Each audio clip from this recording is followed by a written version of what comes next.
Ahí estamos, Perfecto. grabando. Bueno, entonces nos quedamos con esa experiencia y nos quedó trunca, porque ahora hay que hacer, si recuerdan, vamos a hacer una aproximación a lo que hicimos la vez pasada, para poder darle continuidad a la experiencia. Vamos a dibujar un solo dedo, en este caso. ¿Te parece, Isa? Sin mirar, repitiendo las consignas, vamos a poner un dedo y vamos a dibujar solamente un dedo, un trabajito de 3 minutos nomás, como para poder enganchar el que sigue. Busquen una hoja, otra vez una hoja que sea independiente. Vamos a usar 2 mitades de la hoja, así que pártanla en 2. ¿Lisa o cuadriculada? Lisa mejor, si tienen lisa siempre mejor. Ya vamos a ver cómo nos condicionan esas cuadrículas y esas cosas, esas líneas. Pero si no tienen, pueden hacerla en cualquier hoja, ¿sí? Simplemente que sea independiente. La A4. Eso, perfecto. Dividida en A4. la mitad, Nicolás.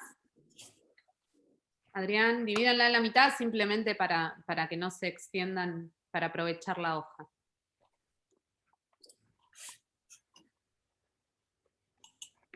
Yo no tengo quiero el trabajo del miércoles porque no conseguí la clase. Ahora lo que estamos haciendo, Nicolás, es retomar. Sí. El miércoles hicimos 2 trabajos. Ajá.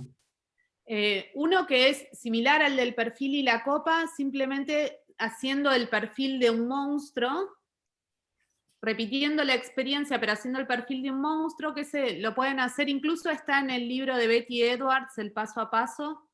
Ajá. Así que es similar, tiene las mismas consignas que el perfil y la copa, pero en vez de hacer un perfil, abro comillas, normal, ¿sí? Es el perfil de un monstruo, poniéndole cuernos, arrugas, verrugas, con muchos más detalles, para que ahí se entretenga más el lado derecho y se ponga más nervioso el izquierdo, con el mismo procedimiento. Dibujan el perfil nombrando, vuelven hacia arriba nombrando, vuelven hacia abajo sobre la misma línea nombrando. Claro, está en la clase grabada, hay que mirar la clase grabada y hoy dediquémonos a este, que es para poder continuar, ¿no?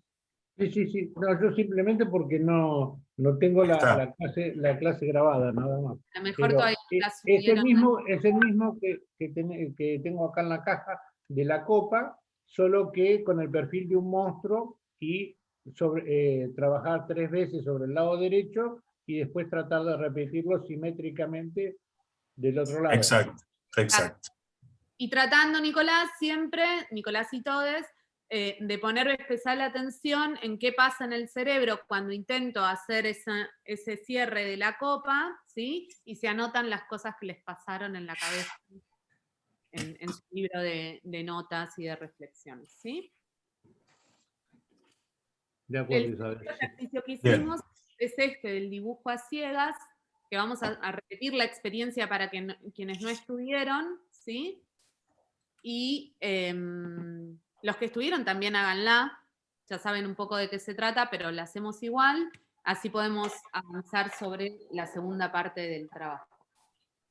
Va a ser más breve, este va a ser más breve. Un poco más breve. La idea es dibujar el contorno de un dedo de la mano, ¿sí? Vamos a usar la mano con la que no dibujamos, o la mano menos hábil, ¿sí? La vamos a poner en una posición que no sea esta, que es la habitual en la que dibujamos una mano, sino que flexionan dedos, ¿sí? Los cruzan, doblan de algún modo la mano para no encontrarse con la forma habitual de la mano, ¿sí? Para dibujar nos vamos a poner de costado a la mesa, apoyando la mano en la que vamos a dibujar en la mesa. El papel que tienen doblado, ¿sí? Lo van a poner, escriben, apoyan el papel y le hacen con la otra parte una tapita a la mano, que ustedes no puedan ver la mano que está dibujando, ¿se entiende? Que no se pueda ver lo que se está dibujando. Sí, acá está el dibujo. Se está compartiendo pantalla, ¿verdad? Doblan la hoja, apoyan la mano con la que van a dibujar en la mesa y cubren con la otra mitad, ¿sí? La ¿Están, idea es recibi- que están no pueden, recibiendo la imagen, Isa? sí, Sí. la idea es Bueno. que ustedes Sí, sí. puedan ver lo que están dibujando, ¿sí? Entonces se ponen de costado a la mesa. Todo esto es muy importante porque el lado izquierdo va a tratar de mirar y de tener el control sobre el dibujo, ¿sí? Se les van a ir los ojos, se van a querer girar a mirar, entonces obligadamente pónganse de costado como está la imagen y con la mano con la que van a dibujar tapada, o por el doblez de la hoja o con otra hoja, es lo mismo. Flexionan la mano, la cruzan los dedos, ponen la mano en una forma no habitual. Y lo que Y vamos a cómoda, ¿no? Y cómoda. No busquen una posición muy forzada porque van a estar 3 minutos con la pose esa. Un solo dedo hay que dibujar. Vamos a Sí. dibujar, pero escuchen bien las consignas. Eligen un dedo y vamos a dibujar el contorno de ese dedo, es decir, la línea de contorno que le da Exterior. al dedo exterior. Vamos a dibujarla de la siguiente manera. Vamos a ir mirando, ¿sí?, el contorno muy lentamente, como vamos a ir siguiendo con la mirada, con la vista, el contorno muy lentamente, y vamos a reproducir con la mano ese contorno, sin mirar, ¿sí? Sin mirar nunca lo que estoy dibujando. Nosotros les vamos a decir cuándo termina la experiencia. Háganlo muy lento, pero si de casualidad llegan a terminar de dibujar el dedo antes de que nosotros lo digamos, siguen con las líneas de adentro del dedo, ¿sí? Fíjense que hay un montón de líneas en cada dedo. Sin mirar, si se les llega a levantar el lápiz, ¿sí?, y tienen que volver al dibujo, intuitivamente, ¿sí?, deciden dónde estaban dibujando y siguen. Nunca miran la hoja que están dibujando, ¿sí? No va a importar si coincide o no coincide el lugar donde vuelven a apoyar el lápiz. Así que se despreocupan de eso. Simplemente lo vuelven a apoyar y siguen dibujando. ¿Mm? Recuerden que lo importante de la experiencia no es el resultado final del dibujo, sino estar un poco atentos y atentas a qué pasa en mi cabeza mientras hago este ejercicio, ¿sí? Vamos a empezar entonces. Nosotros con Gastón les vamos a decir cuándo termina el ejercicio, ¿sí? Si llegan a terminar y llegan a terminar todas las líneas que tiene el dedo, siguen con otro dedo. Ustedes no le dan fin al dibujo. Y háganlo lento. Es importante que lo hagamos lento, ¿sí? El ojo es como si acariciara muy despacito el, el dedo que están dibujando y siguiendo paso a paso las deformaciones de esa línea, ¿no? Que se va curvando, que se va acelerando, va cambiando de inclinación, y todo eso le transmito a mi mano que dibuja. Bien, ¿están listos? Vamos a empezar. Bien, acuérdense que se tienen que poner de costado porque la tentación es muy grande. Comenzamos.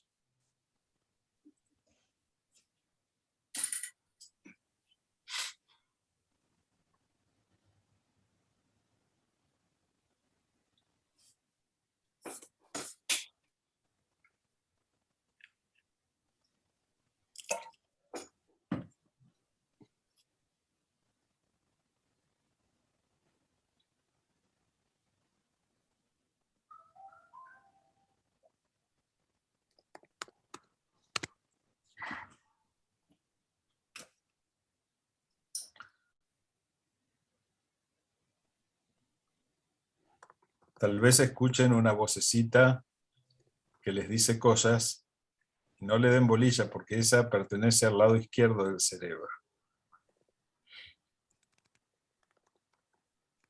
Y queremos contactar el lado derecho.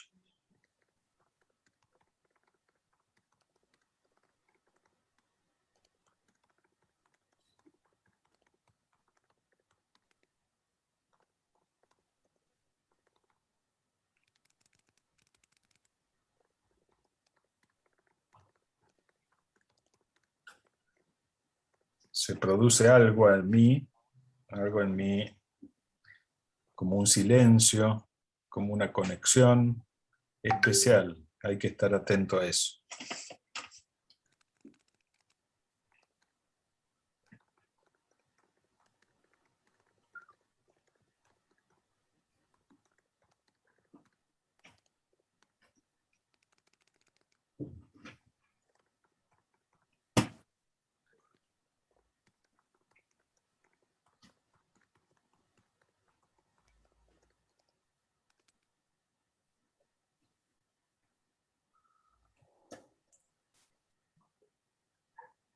Todavía falta.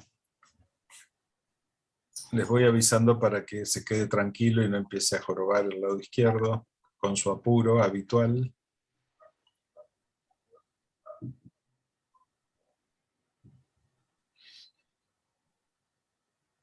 En breve le vamos a devolver el control. Que no se preocupe.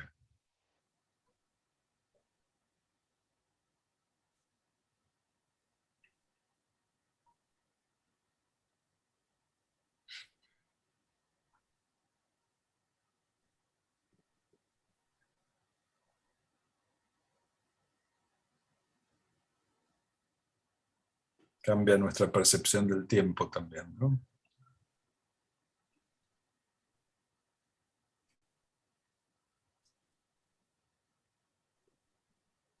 Bien, dejamos aquí. Pasaron 3 minutos, hicimos un ejercicio de 3 minutos. Para los que no estuvieron el miércoles, ¿pueden contar cómo lo vivieron?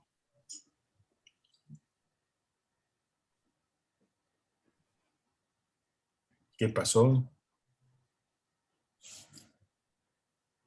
Costó bastante al principio concentrarse sobre el hemisferio derecho. Sí. No hay que tratar de descubrirlo, no es fácil. Ahora vamos a ver. Concretamente, eso que vos decís, me costaba concentrarme en el hemisferio derecho, concretamente, ¿qué pasaba? Y sentía una tensión sobre este lado. ¿Y el dibujo? ¿Qué pasaba con el dibujo? ¿Veías el contorno bien? No lo sé porque todavía no lo miré. No me refiero al control de la hoja, sino lo que pasaba en el momento. ¿Descubrías cómo era la línea del contorno? No muy claramente. No muy claramente. Bueno, ahora después vamos a ver tu dibujo. Como que Mirko, se produjo un abatatamiento por tratar de ver cómo estoy pensando. Es complicado porque hay que llevar la atención, en realidad no hay que forzar nada, la atención tiene que hacer la tarea y tratar de que en esa misma tarea algo nuevo, estar atento a ver si hay algo más, pero no tratar de ver el lado derecho, porque cuando yo trato de ver y forzar eso, anulo la experiencia, ¿sí? Igualmente ahora algo seguramente quedó, así que en un ratito vemos tu dibujo. Mirko dice, sentí una duda constante sobre lo que hacía. Había un silencio en mi mente que me hizo entrar un poco en colapso. Bien, Mirko. El que dice colapso es el izquierdo, que dice, ¿qué es esto? Me están sacando el control. ¿Qué me están haciendo hacer? Me están hipnotizando. Tranquilo, Mirko. ¿Alguien más? Yo llegué un poquito tarde y no sé bien, o sea, me perdí el principio, pero el tema del apuro, quería controlar la velocidad, no sé si tenía que ser un dedo, solo hice una mano entera, o sea, y al principio yo ya lo miré y está como más grande, como que evidentemente quería esperar y esperar y esperar, y después ya se ve que me apuré por la forma y la Pero precisión. pudiste hacerlo oculto, mientras lo hacías, ¿trataste de no mirar el dibujo o lo hiciste mirando lo que dibujaba? No miré, y cuando vean la mano van a ver que no miré, No, evidentemente. no, está bien. Porque a ver si había llegado a esa parte de la explicación, a eso me refería. No, lo hice para otro lado. No, sí, eso entendí que era dibujo de una mano. Y creo que un poco el tema de la precisión, de sentir que perdés precisión. Y esta idea del tiempo, como esas dos cosas. Bien. ¿Quién Yo más? perdí el control de la precisión de lo que estaba haciendo. Claro, porque no se pedía precisión. Se pedía solamente vivir la experiencia, ¿no? La precisión es algo que el lado izquierdo supone que tiene que tener, pero habíamos dicho, no nos interesa el resultado final, ¿no? Entonces no había pretensión de precisión. Sin embargo, hay algo en mí que busca que sea fiel, ¿no? Que trate de transmitir eso que estoy viendo, le quiere transmitir a la mano. Pero no es una orden, sino que es un proceso natural, de imitación. Abandoné digamos, tratar de tener ningún tipo de precisión y dejar que la línea fluyera hacia Fluye. donde quiera. Exacto, eso es lo que nos interesa. ¿Marí? O cualquier otro, ¿eh? Yo porque la veo justo acá en pantalla. Estaba escribiendo.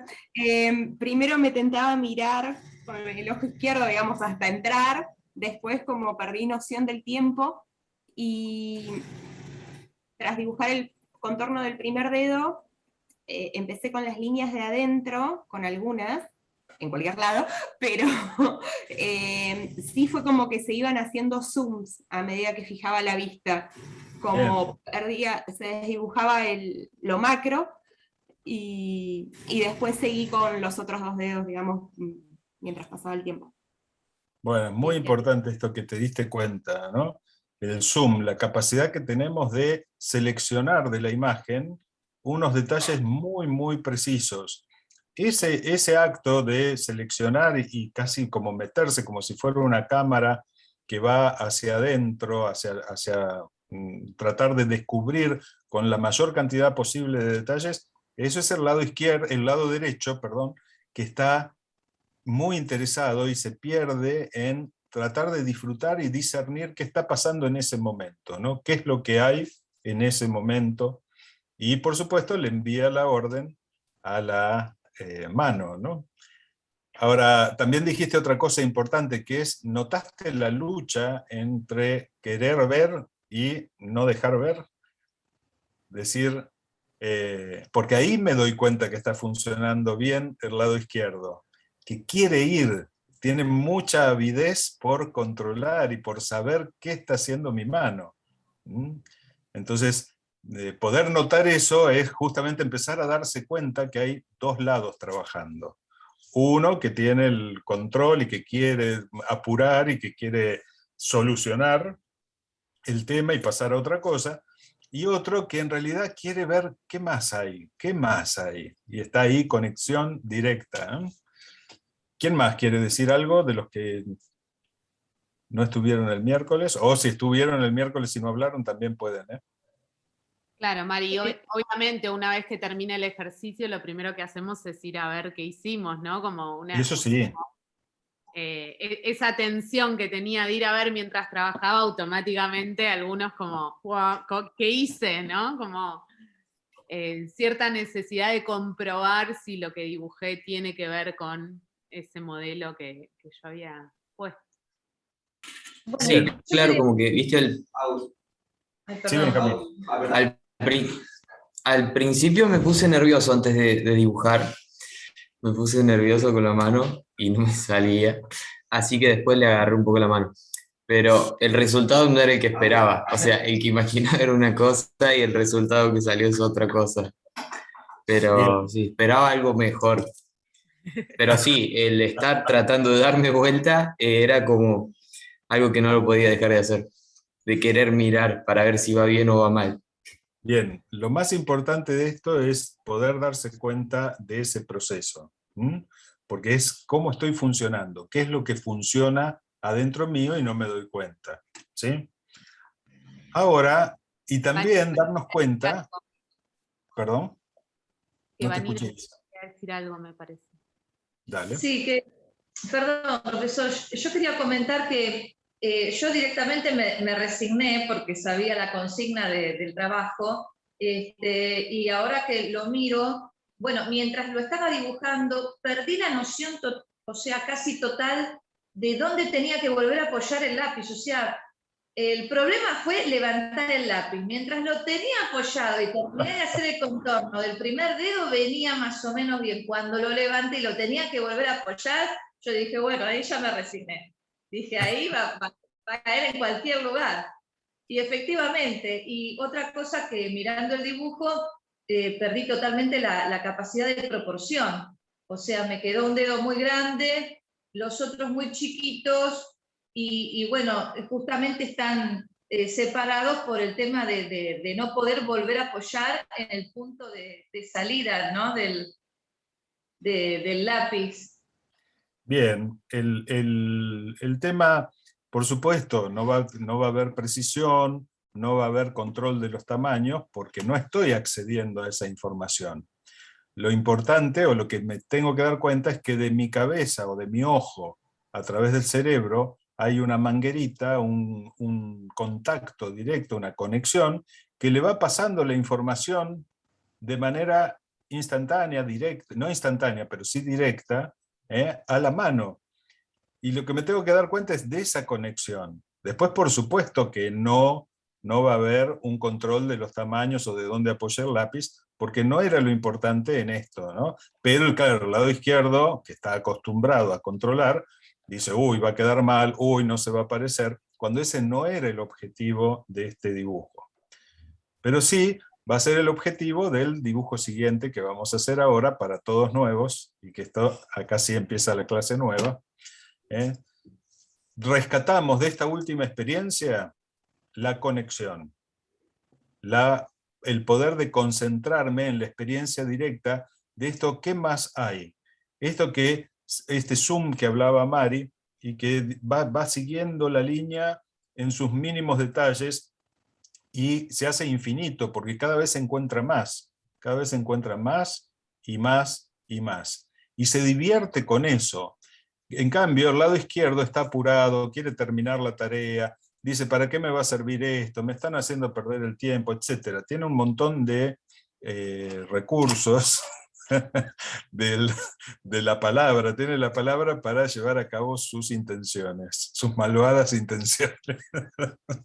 No, mentira, nada de malvado, pero sí traten de distinguirlo. Vamos a hacer una experiencia también nuevamente muy acotada, y hay que decirle al lado izquierdo que se quede tranquilo, que juegue. Nos tenemos que permitir jugar con un pedacito de nuestra atención, no hay que forzarla, Nicolás, simplemente hago la experiencia y trato de darme cuenta si hay algo más en mi funcionamiento. No tengo que ir a ver exactamente cómo estoy funcionando, porque ahí otra vez se nubla el poder de comprender, el poder de darse cuenta de qué está pasando. Tengo que estar muy tranquilo, abierto, y ver qué sucede.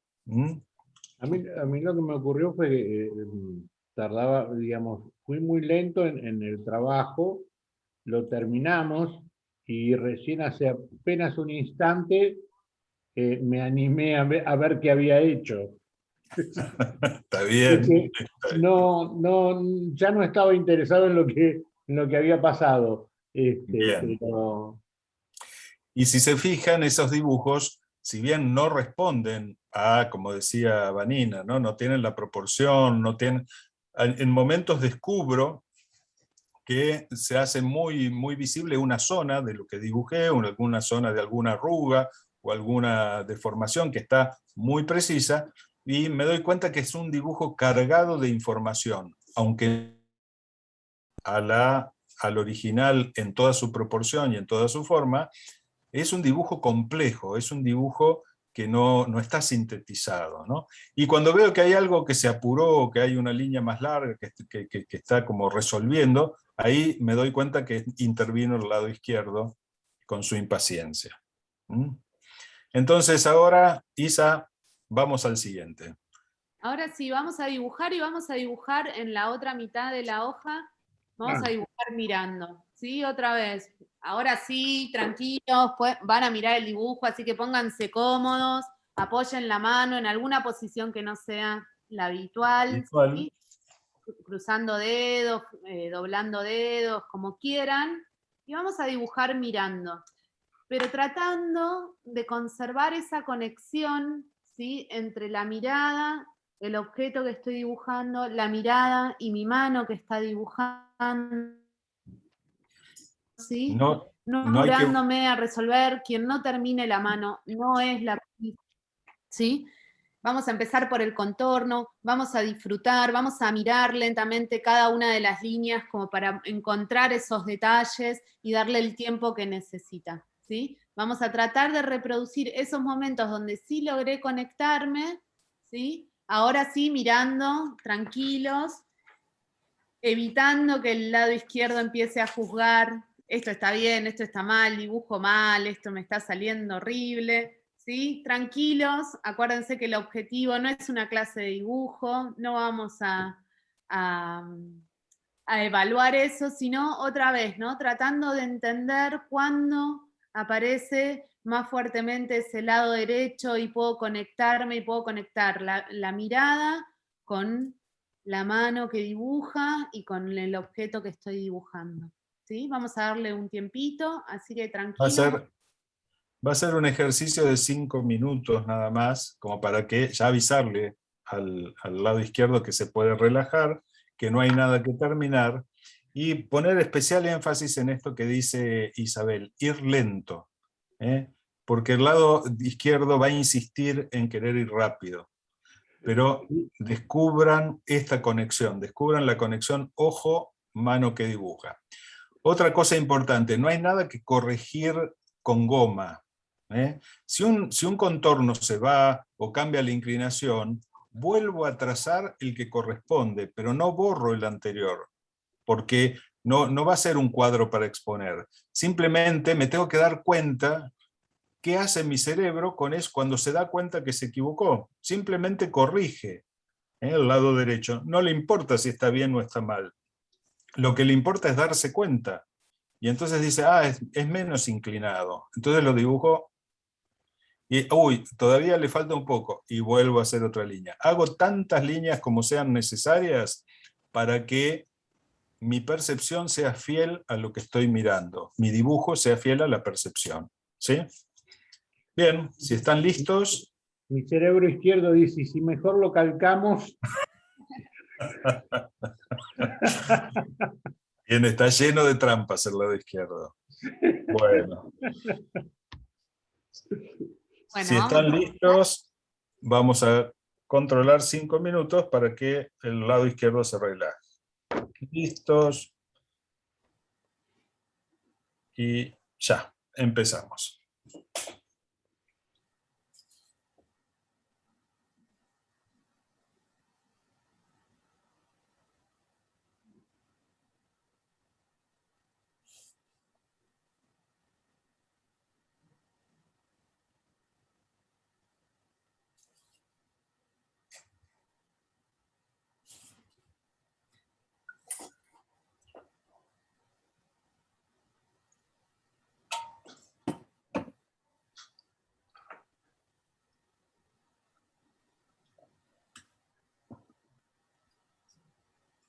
Mientras dibujo, hay una parte de mí que se da cuenta del silencio, de esta conexión con la tensión que hay en mi mano sosteniendo el lápiz. Y va todo en conjunto, no hace falta dedicarle una atención muy especial. Simplemente me doy cuenta.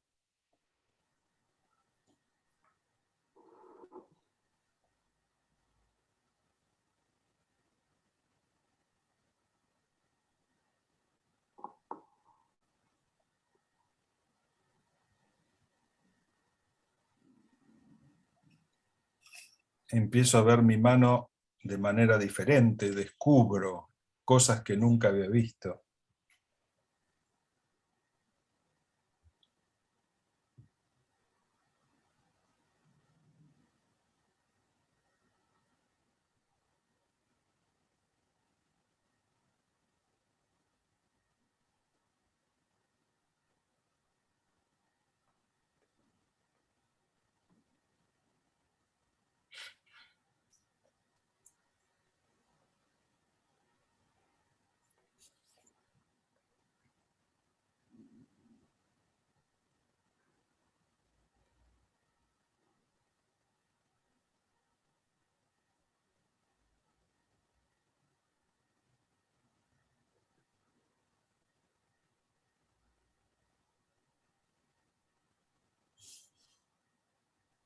Es una experiencia muy breve.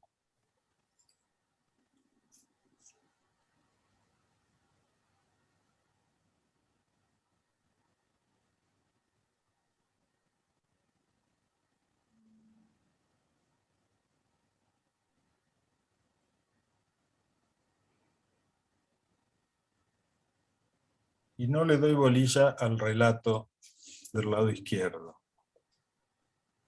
Me concentro en esa línea.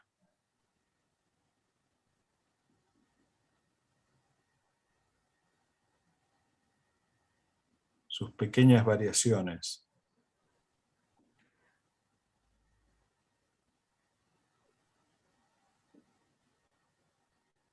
No me importa si sale bien o mal, simplemente trato de reproducir, como un niño.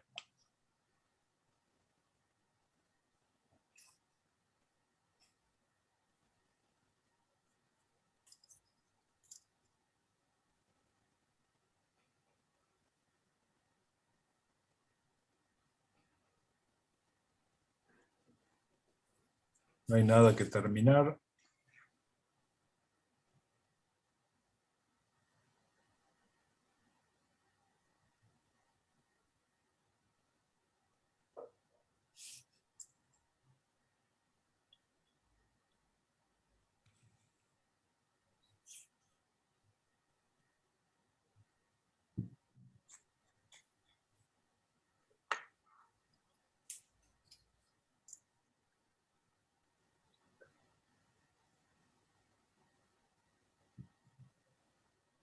No hay ningún apuro en llegar a ningún lado.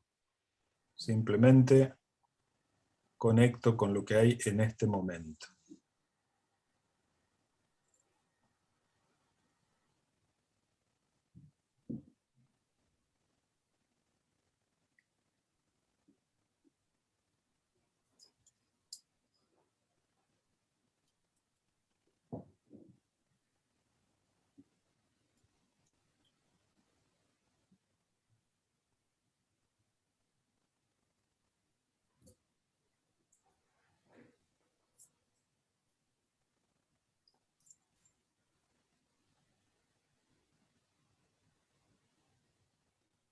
Bien, terminamos la experiencia. Fueron 5 minutos de dibujo. Y ahora sí, los escuchamos. ¿Qué pasó? A ver.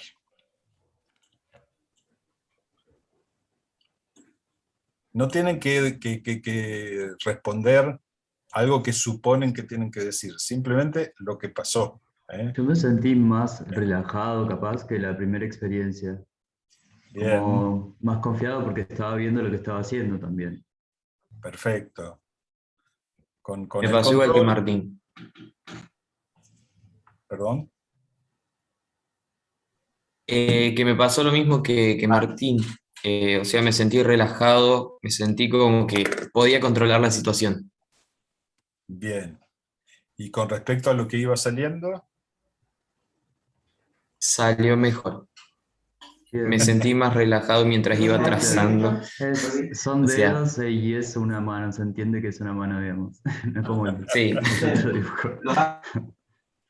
bien. A ¿Y mí les me- habló el lado izquierdo durante el proceso o no? A mí No. tengo una duda con esto, porque no sé si es por la práctica que hace que sea como más relajado, más suelto también con lo que salga, como bueno, si sale así, Sí. o si, bueno, me está saliendo de esa forma. Creo que también lo vengo practicando mucho, como me dejo, listo, libre, ¿Vos creativo. dibujás normalmente, Martín? Hago collage en realidad con Photoshop, Sí. entonces como estoy en esa, como practico Bien. siempre y me suelto. Bien, lo importante es las dos cosas. Me suelto, pero al mismo tiempo me doy cuenta de lo que está pasando. No es soltar y chau, sino que hay una parte de la atención que está dándose cuenta.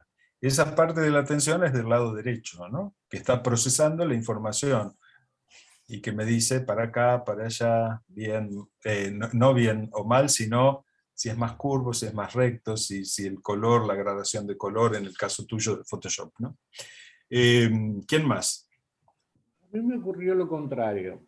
A ver. Es decir, yo me sentí más tenso en este momento que en Bien. el anterior. Y, digamos, permanentemente trataba de que la imagen fuera lo más fiel posible a lo que estaba viendo, y eso me Bien. producía una gran tensión. ¿Y tenías que Eh, corregir? ¿Tenías que Tenía que corregir? corregirla varias veces, cosa que en el otro ejercicio no me ocurrió. Es decir, Claro. me dejé llevar a donde iba la línea sin pensar, y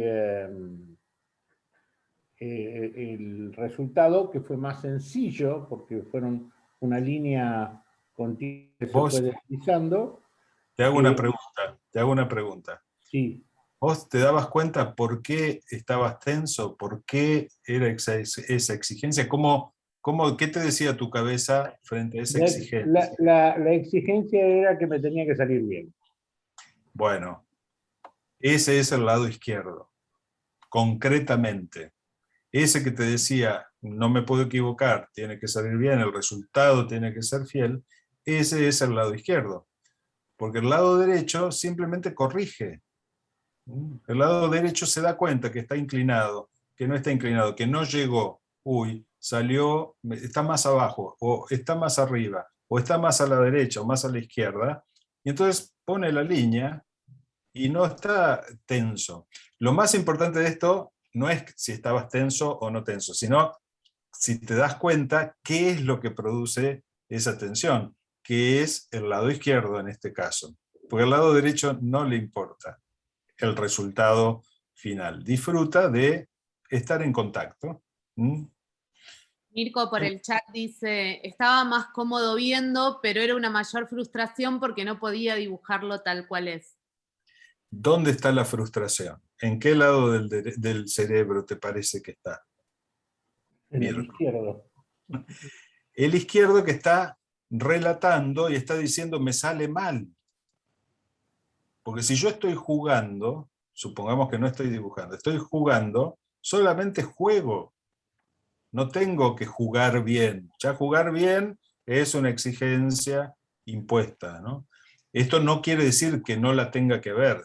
Seguramente si me dedico a dibujar, voy a tratar, y se va a combinar mi lado izquierdo con el lado derecho, tratando de llegar a un resultado. Pero Claro. acá lo que nos importa es darse cuenta del funcionamiento. Ahí tiene que ver el entrenamiento. De alguna manera, el izquierdo, digamos, con el entrenamiento te va, Claro, digamos, te el va entrenamiento censurando para menos. dibujar.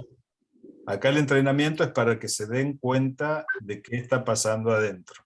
Nos estamos entrenando para hacernos sensibles a lo que pasa en nuestra cabeza. ¿Qué decías, Isa?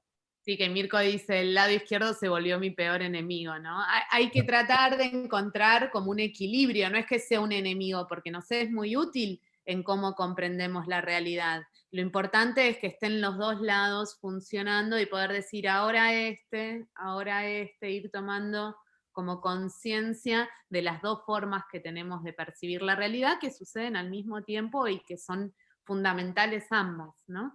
Y Mari dice, para mí los 3 primeros dedos fueron de disfrute. En los otros 2 ya estaba cansada, con trazo más fuerte, como medio ofuscada. Ahora caigo que esos últimos 2 fueron los que dibujé en el intento sin ver. Eso, Mari, también es el lado izquierdo, ¿no? Que el lado derecho no le importa el tiempo, puede quedarse horas dibujando una mano o haciendo lo que nos da disfrute hacer y conectando directamente con la experiencia, pero como el lado izquierdo quiere terminar, controla el tiempo y demás, cuando gana, resuelve, ¿no? Ahí hay como, ahí podemos percibir como dos momentos donde por un lado prima la forma del lado derecho del cerebro y por el otro lado prima la del izquierdo. Me parece que está buena la observación. Y otra cosa con respecto a lo que le decías a Mirko,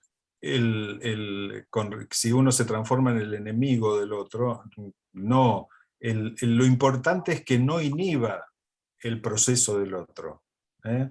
Que son necesarios los dos, pero si uno se pone por sobre el otro lado cerebral o el otro procesamiento de la información, ahí lo está achatando, ¿no? Y no le permite vivir con plenitud lo que nos está permitido porque tenemos los dos lados del cerebro, ¿no?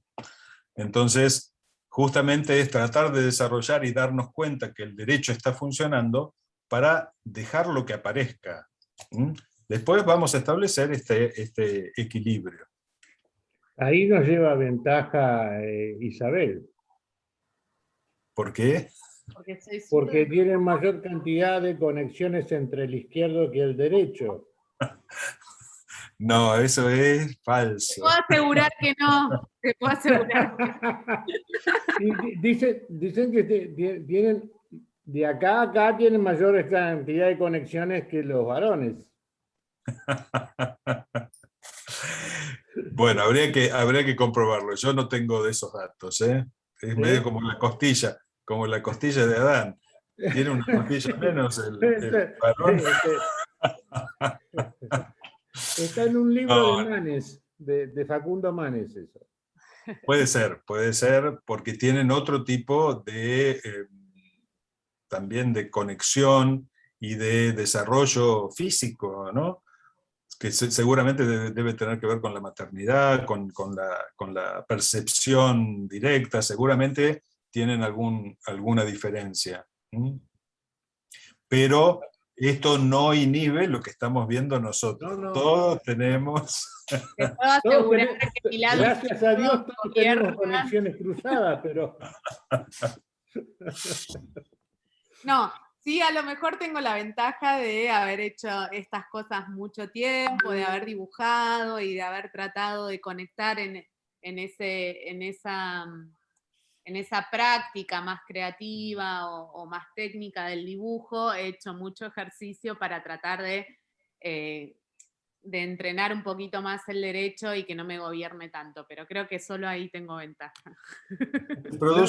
Se produce hablaba en general, no particularmente en vos, sino en general el cerebro femenino tiene, digamos, anatómicamente más cantidad de conexiones cruzadas. Lo interesante para nosotros es Lo que cual no quiere decir que no se pueda entrenar, ¿eh? esto justamente iba a eso, ¿no? Para no irnos mucho del tema.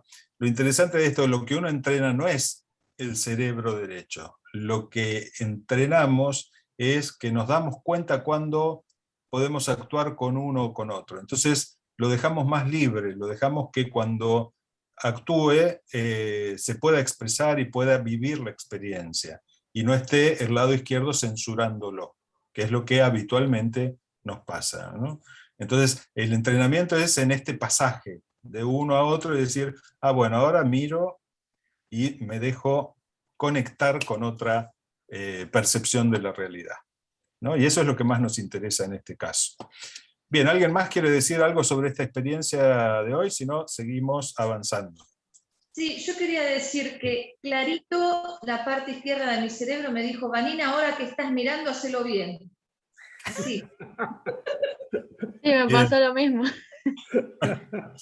El lado izquierdo tiene un dedito así, ¿no? Y bueno, así como está, no tienen nada que corregir. Esta experiencia se pone en la carpeta también, ¿no? Como un trabajo Ese es el práctico. trabajo 3, en realidad. Isabel sube una lista que es la que hay que respetar, digamos, en cuanto a los números. Aunque estén en distintas hojas, porque por ahí no nos entra todo en una misma, Isabel en la lista les pone el trabajo práctico número tal, y con el título, y si lleva una hoja o dos hojas, no pasa nada, le ponen el mismo título, ¿no? No me acuerdo si es el 3 o el 4, eso. Isabel tiene la lista y se publica ahí se va renovando constantemente. Bien, ¿alguien más? Agostina, ¿funcionó bien? O Adrián, que no dijo nada también. Y lo que me pasó es que me di cuenta que no sigue el contorno. Eh, Como que la atención iba a distintos lugares, ¿viste? No era continuo. Fue primero una Saltaba uña, bien, se iba interesando por distintas cosas, pero no era el contorno lo que seguía. pero es fantástico que te puedas haber dado cuenta de eso, ¿sí? Porque te diste cuenta que tu atención va de un lado al otro, pero en el momento que va a un lado, conecta, y después va a otro y conecta con ese otro lado, y después con otro. Y esa es una información importantísima para vos, para saber cómo este cerebro tiene la capacidad de conectarse, pero va cambiando de foco. Es muy habitual en esta época que estamos invadidos por unos estímulos que constantemente llaman nuestra atención, que nuestra atención está como mecanizada a hacer eso, a tomar un poquito de acá, un poquito de allá, un poquito de acá. Es difícil en nuestra época concentrarse en algo continuo. Es difícil en esta época armar pensamientos largos.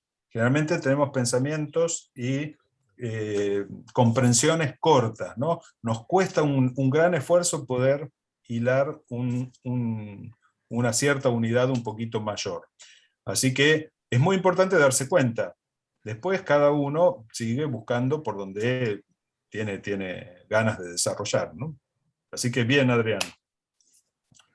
Bueno, yo Bueno. había empezado a hablar y tenía el micrófono apagado. Con razón, lo habíamos escuchado. Sí, pero un poco estaba en duda porque como llegué tarde al ejercicio, hice los dibujos con la mano derecha. No sé si eso estaba bien o eran con la mano izquierda. Con la mano con la que vos dibujás. Con la que vos dibujás Con la mano. Ah, habitualmente. perfecto. Entonces sí, el segundo, mirando, creo que fue como el detalle, ¿no? Como poder relajar esa parte de la lucha interna de lo que no podés ver, y al poder levantar el lápiz, me pareció como que se podía apuntar mucho más al detalle y al aprovechar el tiempo para ir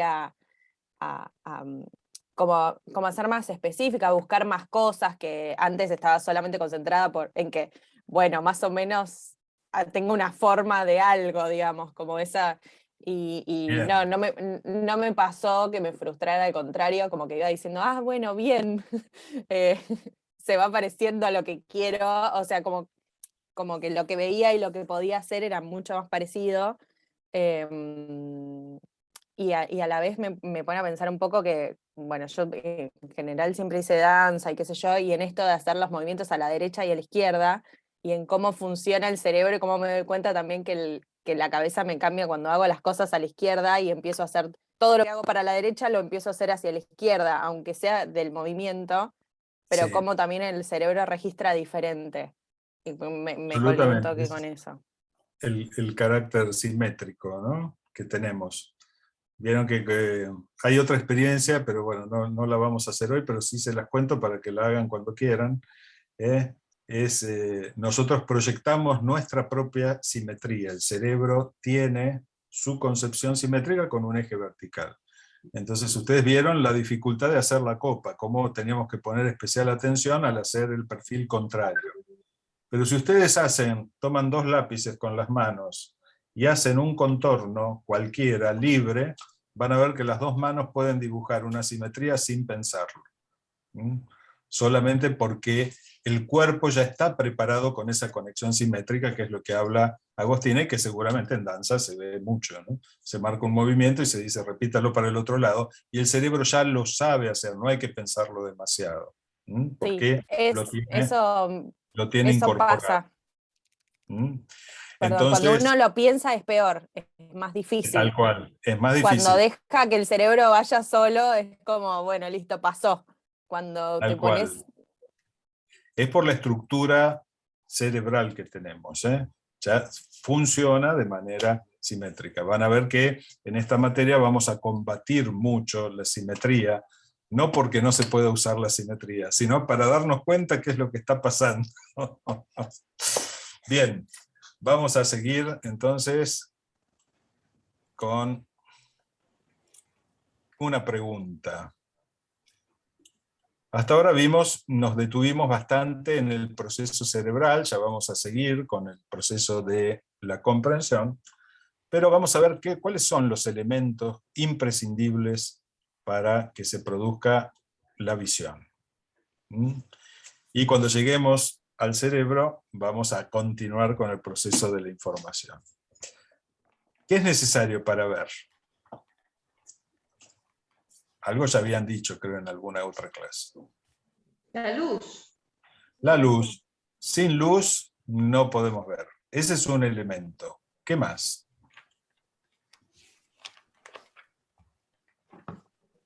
Que si no tuviéramos, no veríamos. Nuestros Los ojos. ojos. Claro. Nuestros ojos, y no solamente nuestros ojos, sino Los ojos todo el tienen- órgano de la visión, ¿sí? Todos los órganos correspondientes a la visión en nuestro caso, ¿no? O sea que intervienen los párpados, intervienen las lágrimas, intervienen los ojitos, que son dos pelotitas nomás, y después llevan una conexión al cerebro. Si no estuviera todo eso, no veríamos. En realidad es como una extensión del cerebro el ojo, ¿no? Como un estetoscopio que tiene para captar la realidad.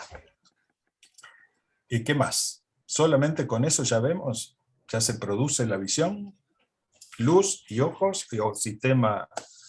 Un sistema nervioso que produce los impulsos necesarios para que Bien, llegue eso la información al Está cerebro. incluido en todo el sistema, digamos, de visión, ¿no? O sistema fisiológico, ¿no?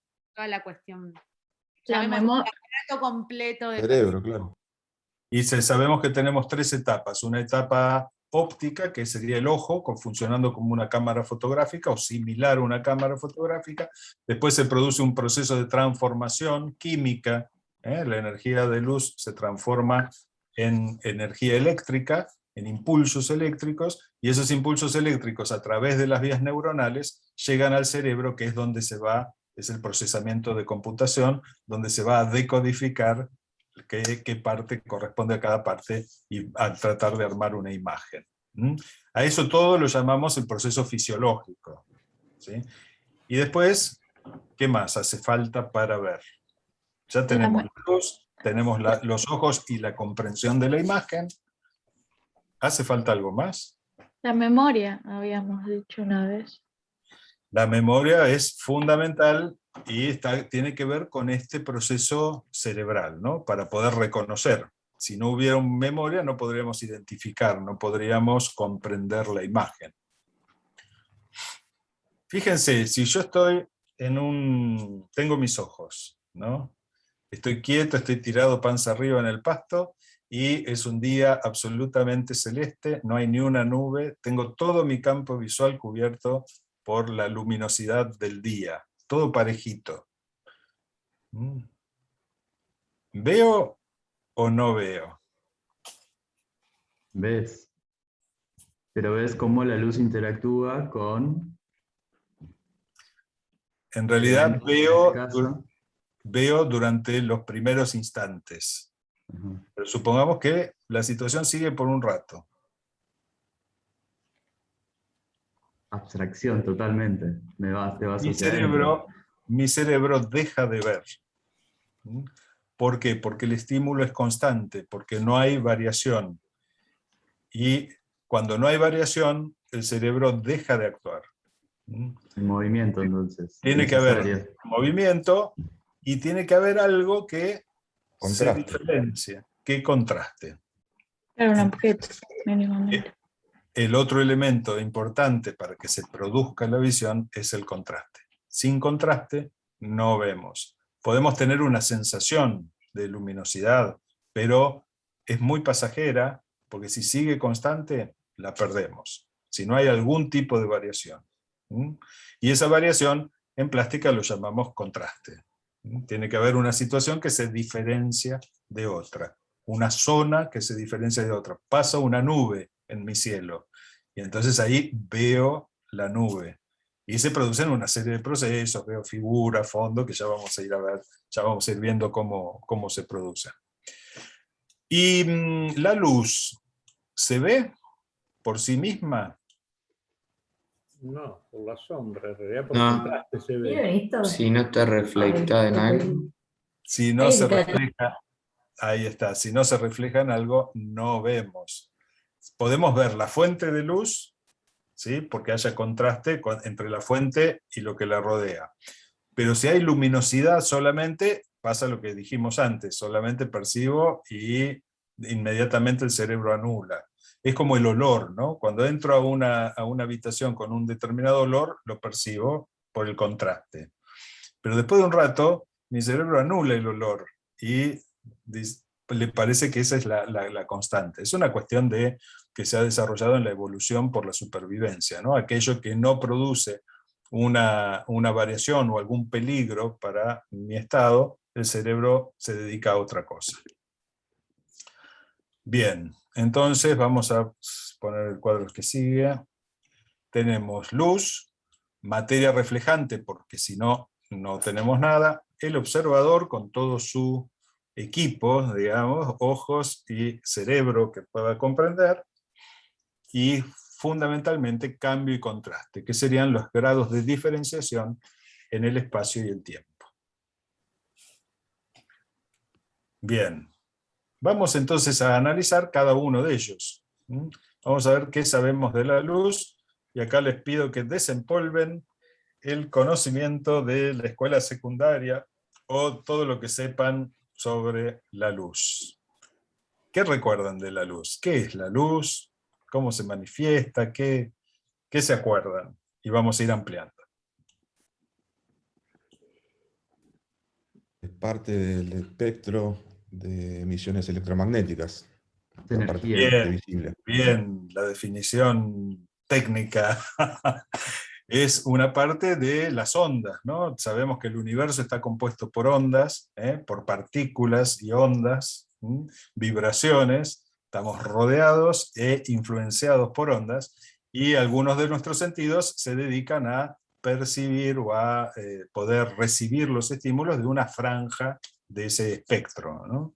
Y son ondas electromagnéticas, fíjense el término, ¿no? Electromagnéticas, o sea que tienen dos cargas, una que es eléctrica y otra que es magnética, como dos influencias de vibraciones distintas. Ahora después vamos a ver cómo actúan, pero por eso electromagnética, ¿no? ¿Qué más?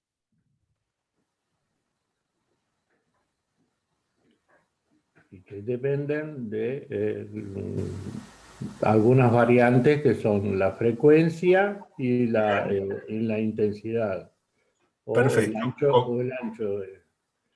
Perfecto. Como toda onda, tiene las características de una onda. Entonces va a tener lo que llamamos amplitud, y lo que tiene longitud, que va a generar distintas características que ahora vamos a ver. Lo podemos analizar como onda. Si son ondas electromagnéticas, tienen todas las características: longitud, amplitud y frecuencia. La más larga es la roja y llegamos hasta la otra punta con la Muy bien. más Muy alta, bien. que es la violeta. Bien.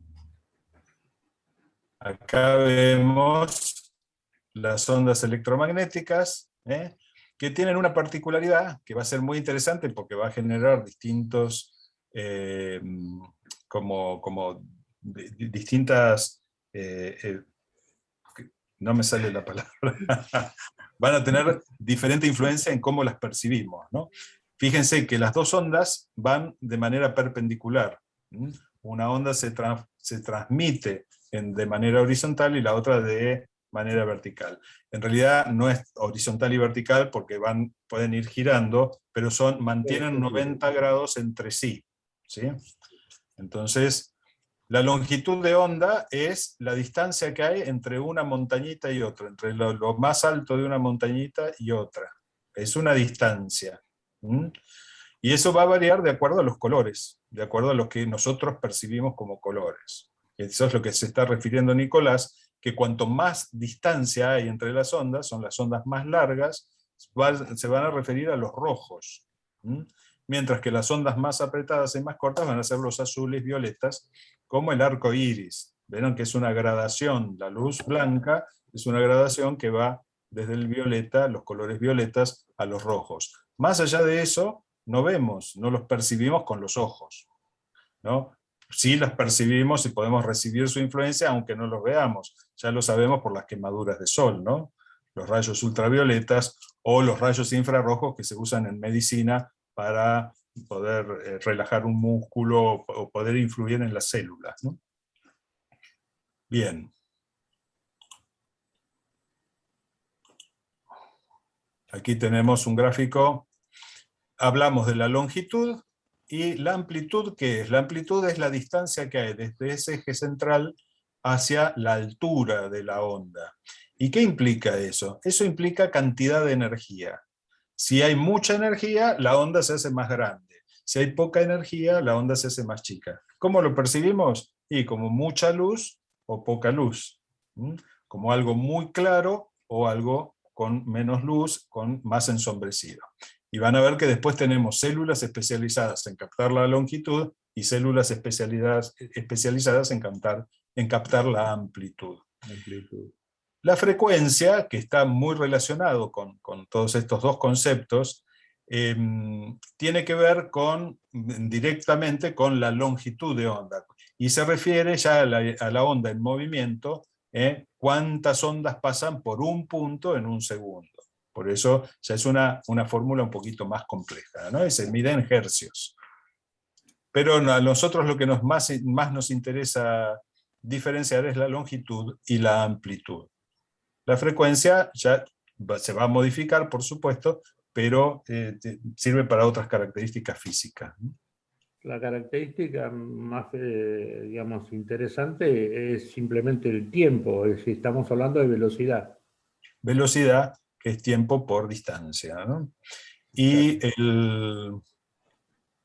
y además, bueno, la capacidad que van a tener esta frecuencia es lo que le va a dar la capacidad de meterse una dentro de otra, ¿no? Entonces vamos a ser atravesados, cuando tienen mayor frecuencia, es como que penetran fácilmente distintas densidades de materia.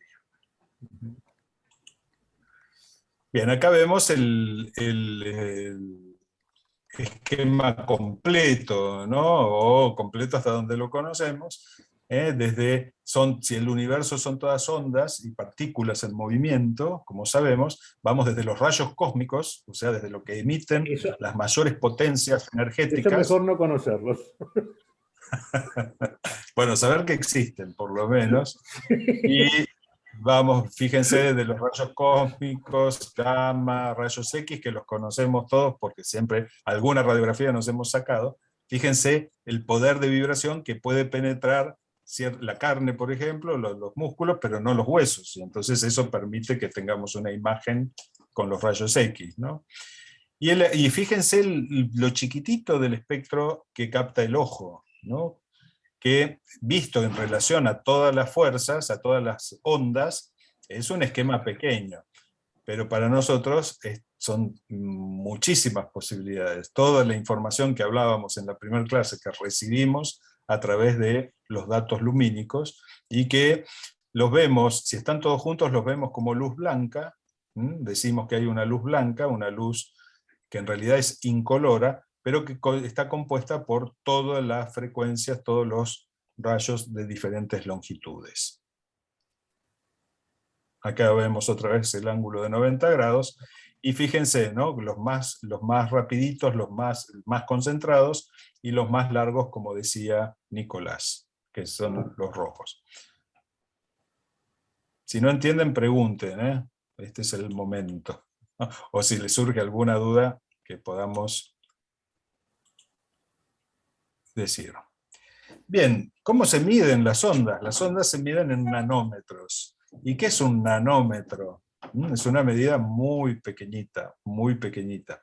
Ustedes se pueden imaginar un milímetro. Sí.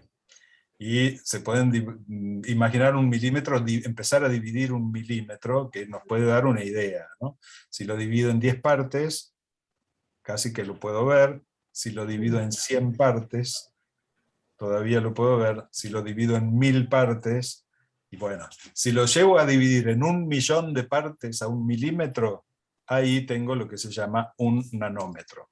Y con los nanómetros se mide la distancia entre las crestas de la onda. Por supuesto que no se miden con una regla, se miden a través de aparatos complejos que miden la frecuencia y que pueden hacer una relación, ¿no? Están los micrones, y bueno, y aquí hay una comparación de un cabello con un filamento de carbón. De carbono. Está. Bueno, es solamente para tener una idea de qué estamos hablando, solo para tratar de acercarnos y que no sea algo totalmente abstracto. ¿Por qué vemos las cosas de colores? Si dijimos que la luz que contiene todos la llamamos blanca o incolora, pero que cuando rebota sobre materia, la materia nosotros le atribuimos un color. En realidad no es el color de la materia, sino que es la luz que se refleja en ese objeto. Entonces, si el Sol, que es la fuente de mayor luz que tenemos, la más energética, la que contiene todos los rayos estos que estábamos hablando, emite todas las frecuencias, todas las longitudes, llegan al objeto, y la luz tiene varias propiedades. Una es que se refleja, que puede rebotar y cambiar de ángulo. Otra es que puede ser absorbida, como los rayos X y nuestro cuerpo, ¿no? Se puede atravesar y ser chupada por las distintas fuentes y transformarse en otro tipo de energía. Y aquellas que rebotan, si no rebotan todas, que entonces lo vería blanco, si rebotara toda la cantidad de longitudes, vería el objeto blanco. Si rebota solamente algunas, de ese color veo el objeto. Por eso muchos dicen el color no existe, ¿no? Porque no está en el objeto, aunque nuestro cerebro se lo adhiere, en nuestra concepción es que el objeto es de tal color. ¿Qué pasa con la energía que absorbe la materia? Pueden pasar dos cosas, que la absorba o que la atraviese. Tal cual. ¿Qué pasa? ¿Qué pasa? Se transforma. ¿Se transforma en qué? ¿Calor? En calor. Es otro tipo de energía. Sabemos que la energía no se pierde, que se va a transformar y se va a distribuir de otra manera. Entonces, piensen en la experiencia de ir caminando bajo el sol en un día de mucho sol muy caluroso. Si tengo una remera blanca, los rayos rebotan en su mayoría, es que están rebotando en su mayoría. Si tengo una negra, es que son absorbidos, y piensen en la sensación de calor cuando uso ropa negra en el sol, ¿no? Así como el blanco decimos que rebota todas las longitudes de onda, el negro sería lo que más absorbe la luz, y que rebotan lo mínimo posible. En teatro vamos a usar mucho la cámara negra, lo que se llama la cámara negra. ¿Por qué? Porque nos permite crear espacios sin reflejos, espacios que parezcan inmensos, porque no hay lugares donde rebote la luz, ¿no? Por supuesto que va a depender de la calidad de las telas, que absorba o no absorba, la calidad de la superficie de la tela, siendo el terciopelo negro lo que más absorbe como elemento que usamos en teatro, ¿no? Cuando queremos hacer un agujero, lo que hacemos es pegarle un pedazo de terciopelo negro o pana negra, y que sea de algodón, porque si es sintética generalmente brilla un poquito y ahí nos rebota otra vez la luz y entonces aparece el paño negro, ¿no? Esto como para que vean que tiene su utilidad todo esto que estamos viendo. Bueno, y acá viene un trabajo práctico porque hablamos de la luz blanca y hablamos de los colores recién, como que rebotan. Por ejemplo, el pullover de Vanina, decimos es rojo. Pero cuando decimos rojo, estamos haciendo una generalización. ¿Cuántos rojos hay? Conocemos un montón de rojos. Y con los blancos pasa lo mismo. Si ustedes van a ver, cuando van a comprar una luz blanca, una luz de tubo, o en este caso la luz, ahora se ha hecho muy habitual, con la luz de LED, que hemos perdido la calidez de la lámpara incandescente, y entonces tratan de imitarla o tratan de acercarse un poquito con la luz de LED, que entonces podemos elegir fría o cálida. Pero las dos son luz blanca. ¿Cómo puede ser? ¿Qué es lo que pasa ahí? O si tengo dos papeles, el papel de diario y el papel de donde imprimo, y los comparo, digo, el fondo es blanco, pero son muy diferentes. Si yo los pongo uno sobre otro, noto absolutamente la diferencia. ¿Qué es lo que sucede ahí? Absorben diferente cantidad de energía en las distintas frecuencias. Entonces, lo que rebota, por decirlo de alguna manera, es una cantidad diferente de rayos de luz. Entonces, Exacto, de longitudes de ondas diferentes. longitudes de onda distintas. Entonces, cada material va a tener un grado de reflexión. Y en cuanto a las fuentes de luz, pasa lo mismo. ¿Qué tipos de luz conocemos? ¿Por qué hablo de fuentes de luz? ¿Naturales o artificiales? Básicamente los dos grupos así primarios son naturales y artificiales, ¿no? O sea, producidos por la naturaleza o hechos con... Por el hombre, es decir, de la Porque- vela. Pero la vela es natural o No. en realidad la luz de la vela es fuego, ¿no? De fuego. Entonces el fuego lo consideramos dentro de las luces naturales, las maneras de producir luz, como por el calor, ¿no? Una irradiación de calor muy fuerte que se transforma en luz, como un rayo, o como el sol. ¿Mm? Son emisiones porque hay un constante movimiento de átomos, ¿no? ¿Cómo se forma la luz?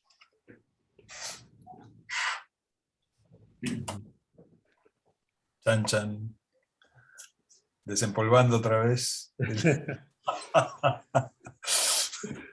La luz es una, digamos, es una fuente de energía que evidentemente se forma por la capacidad vibratoria que tienen los átomos. Bien. Digamos que la luz es solamente una pequeña parte de la energía que liberan Ese la materia, irradia, es ¿no? decir, los átomos. Hace falta una fuente que emita energía y después nuestro ojo la recibe en el caso de la luz. ¿Mm? O sea que es energía en tránsito. ¿Sí? ¿Qué decir? Pico dice mediante los electrones de los átomos. Va un poquito. Bien, Claro, bien. sí. Es por la variación de electrones. Saben que los electrones giran alrededor del átomo, son la carga negativa, y cuando hay un cambio de energético y un electrón se traslada de un lado a otro a un lugar de menor energía, lo que emite es un fotón. Y el fotón sería la partícula y onda electromagnética que no se puede partir y que viaja a una determinada velocidad, según nos dijo Einstein, y que esa velocidad es la máxima que se puede obtener en el universo, por lo menos hasta ahora. Hasta ahora. Y muchas cosas van a depender de eso, y muchas cosas se pueden explicar a través del fotón y esta última teoría cuántica que trata de unir eso que estudiamos en la escuela nosotros, que se refiere a dos teorías, la corpuscular y la ondulatoria, la manera de cómo se traslada la energía lumínica, pero ahora se están tratando de englobar en una teoría cuántica que tiene que ver con esto de los electrones y de la imposibilidad de fijar el lugar donde está el electrón, ¿no? Básicamente recordemos que es por el movimiento de los electrones y el cambio de energía de un lado a otro, o sea, la transmisión, siempre estamos hablando de cambio, siempre estamos hablando de variación, para que esto se produzca, ¿no? Desde hace mucho tiempo, digamos, la manera más difundida es con una máquina que es el ciclotrón, que habitualmente es un acelerador de partículas de electrones que se aceleran y se hacen impactar sobre un átomo. Obviamente ese impacto va a producir un desequilibrio electromagnético y va a entrar a emitir energía, va a empezar a vibrar. Y eso es lo que llamamos un radioisótopo, que a pesar de que la palabra suele ser rara, es más viejo ya que mi abuela. María Curie lo sabía muy bien. Lo sabía muy bien. y es lo que solemos tomar habitualmente cuando nos dicen, póngase tómese esto que le vamos a hacer un contraste. Y ojalá controlen bien la cantidad de radioisótopos que te dan, ¿no? Bueno, Lo interesante, la lo que hay que experiencia sí. Perdón, Nicolás, sigo porque si no se nos va mucho. Sí. Lo que hay que recordar es que la energía está en movimiento y que hay una radiación, o sea que la energía se traslada de un lado al otro. Y las distintas formas de trasladarse, una es la energía lumínica, que se traslada a través de estos fotones que se comportan como partículas, como ondas, y actualmente se trata de unificar esa teoría, no haciendo que es una teoría u otra teoría. Ya con eso para nuestra materia alcanza, ¿sí? Después la cosa es mucho más complicada para el que quiera seguir investigando. Hay mucho material, yo les dejo un videíto ahí bien interesante que es muy breve, pero donde se explican muy bien estas teorías de la luz, de forma muy accesible. Bien, volvamos al blanco, ¿no? Entonces tenemos distintas emisiones de luz. ¿Cómo se emite la luz? Lo que sabemos básicamente, además de las luces naturales, que son los astros, la luna, las estrellas, los bichitos de luz, que producen a través de una mezcla química, se produce una emisión lumínica, una mezcla bioquímica, no solamente química, sino que hay otro... ¿Perdón? La ¿Isa? fluorescencia, la fosforescencia, ¿sí? Son todos procesos químicos que ayudan a emitir algún tipo de fotón, incluso como son los relojes, ¿cómo es que se llama? La fosforescencia, que es que la energía se retiene y se va liberando de a poco, o sea, se carga con la luz, el objeto, la materia retiene esos átomos, esa manera de electrones y los va liberando de a poquito, y entonces, bueno, hay todo material para el que quiera investigar. Les dejamos los links para que sepan un poco más sobre eso. Pero sobre las fuentes de luz, nosotros teníamos que, en principio, la fogata, ¿no? O la vela, como decía Nicolás, producimos el calor, quemamos algo para que en esa aceleración de la circulación de electrones se produzca la emisión de fotones. Y eso es lo que pasa cuando encendemos un encendedor o cuando prendemos una vela. Quemamos muchos teatros con la vela. También quemamos mucho teatro y producimos una luz. Después no queda nada. La cuestión es que según qué quemamos, ese material va a producir más longitudes de onda de un tipo que de otro, ¿no? Entonces, algunas llamas van a ser más cálidas, las vamos a ver más naranjitas, y otras las vamos a ver más azuladas, como la llama de la cocina. Y entonces se llegó a la lámpara, que ya sabemos, la lámpara de Edison, que parece que no la inventó Edison, pero esa es otra idea, otra historia. Entonces quemaba el tungsteno o distintos filamentos para que en condiciones de vacío tardara más en consumirse y siga produciendo luz. Y llegamos a la actualidad que se produce luz de otra manera, pero que tiene que ver con esta última teoría que hablábamos de los electrones, y estamos inundados ahora de la luz LED, que consume poca energía y emite muchos fotones, una energía rara, donde el calor que produce es mucho menor también. Hasta el momento siempre producíamos mucho calor para producir luz. Y ahora con el LED se produce mucha menos cantidad de calor, se pierde mucho menos energía, y se aprovecha al máximo la emisión lumínica. Pero el espectro cambió totalmente, ¿no? Por eso yo decía, extrañamos la luz de las bombitas de la lamparita que se quemaba el filamento, ¿no? Y por más que se trata de imitar, es difícil porque, ya lo vamos a estudiar cuando veamos color, se producen mezclas de color que van variando. Por ahora lo dejamos acá, pero sí explicamos lo de las lamparitas LEDs.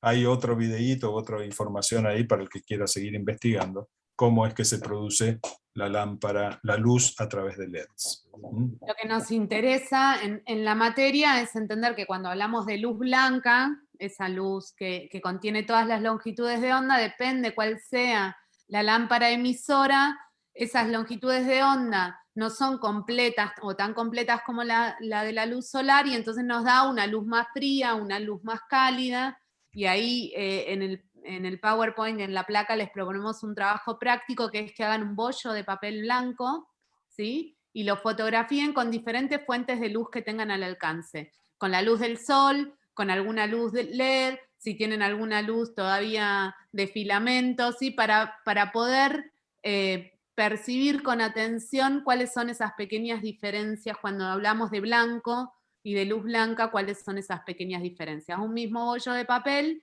a lo mejor lo pueden poner sobre una hoja de papel blanca también, y le van sacando fotografías con diferentes luces blancas que tengan a disposición, ¿sí? Linternita, lo que tengan, ¿sí?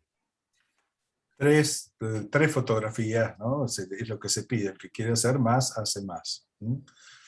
Siempre el mismo bollo, por supuesto. Es exponerlo a distintas radiaciones y ver qué pasa a través de la cámara fotográfica, pero mi ojo lo percibe también, ¿eh? Es muy sensible a esa variación. Y esa no me acuerdo si se entrega digital o... Bueno, sí, ahí cuando se meten yo les dejé ahí en la primer pestaña del EVA un archivo que yo voy cargando, que se llama listado de trabajos prácticos, y ahí está separado en 3 carpetas, donde tienen que ir guardando esa información y cómo se presenta después finalmente. Mírenlo con atención y cualquier duda me consultan. Bueno, esto es una primera aproximación, ¿no? Hablamos de la luz en general. Después vamos a tener 2 o 3 clases para hablar del color, de cada una de estas frecuencias y de cómo interactúan y de todos los procesos que se dan a través de nuestra percepción de las longitudes de onda, ¿no? Por eso es como una generalidad ahora tener idea de qué pasa con la luz, cómo son las fuentes y cómo las percibimos. Después vamos a profundizar, no se librarán de ello. Bien, creo que hasta aquí es el tema de la luz. A ver. Sí, estas son las preguntas. Y entonces vamos a pasar al segundo, que es, habíamos hablado de la luz y después habíamos hablado del equipo para poder percibir esa luz, todos los órganos de los sentidos y todo aquello que implican. Entonces, vamos a empezar con el observador. Fíjense, aquí es como un cuadro sinóptico, ¿no? De todo lo que influye. Órganos adyacentes a los ojos, porque cuando decimos ojos solamente pensamos en la pelotita, de 2,5 centímetros que hay más o menos, las 2 pelotitas, y nos olvidamos que hay todo un sistema que contiene esas pelotitas, que las mueve y que las lubrica, que abren y cierran. Todo eso lo llamamos los órganos adyacentes.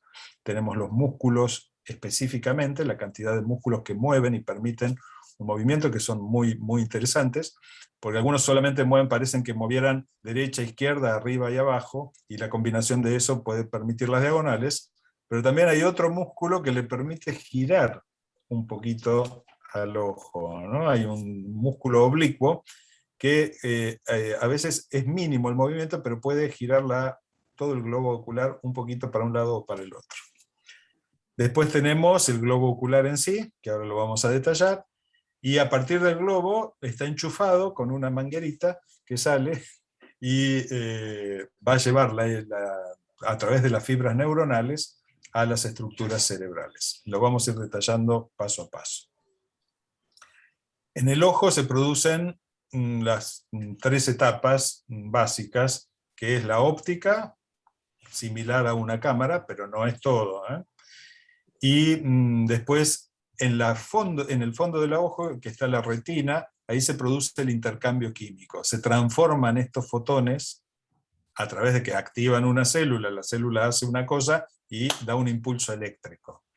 Y ese impulso eléctrico viaja a través de las fibras nerviosas, se concentran todas como en un embudo, así sale un cable del ojo, que justo es ahí donde no puedo recibir información lumínica, ¿no? Entonces está toda la retina y ese embudo hace una zona donde se concentran todas las neuronas, las fibras neuronales, y entonces en ese sector del nervio no puedo ver nada.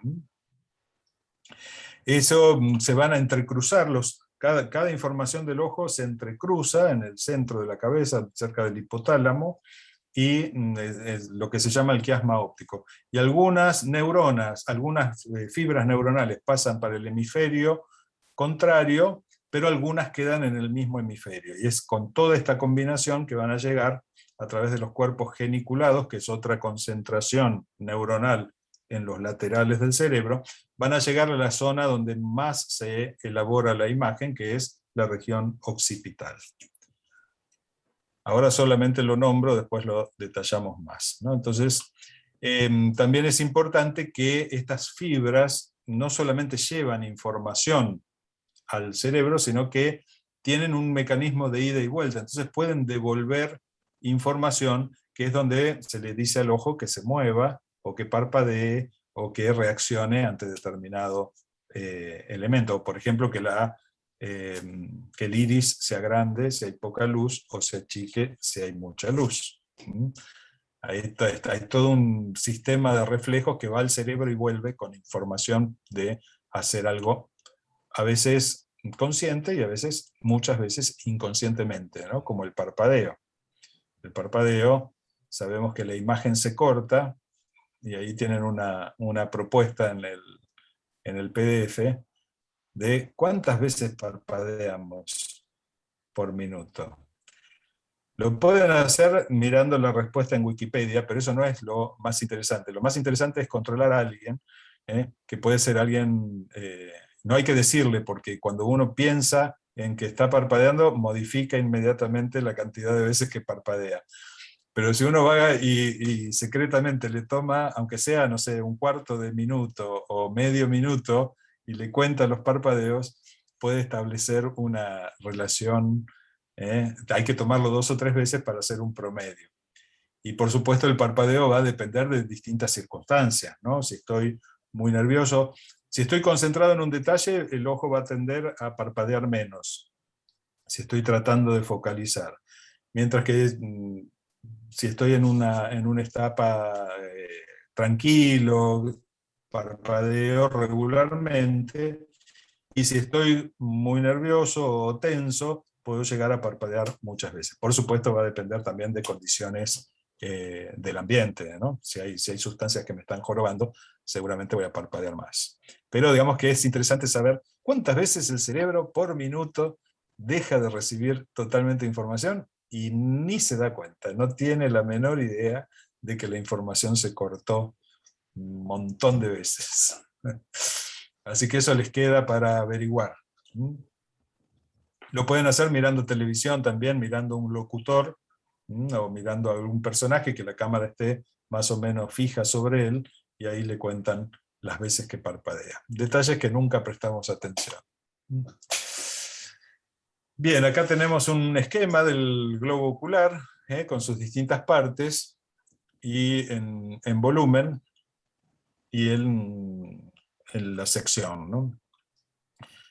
Fíjense que la capa externa, que es lo que siempre, lo más común que nos lastimamos, es la córnea, ¿no? Me entró una basurita y sabemos que es muy dolorosa, que es la capa más externa del ojo, de la capa transparente, la capa que es la ventanita que nos permite que la luz pase hacia afuera, ¿no? Entonces es la córnea, que es una membrana muy transparente, realmente. Ustedes saben que cuando la luz atraviesa distintos materiales, también los materiales, por más que pueden dejar pasar la luz, como decía hoy Nicolás, pero algunas ondas retienen, entonces pueden retener una cierta frecuencia. Entonces ya la córnea retiene una partecita de la luz, pero deja pasar la mayor cantidad.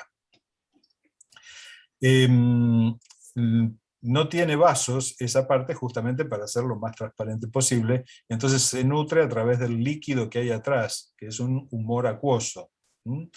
La córnea es solamente esta partecita transparente.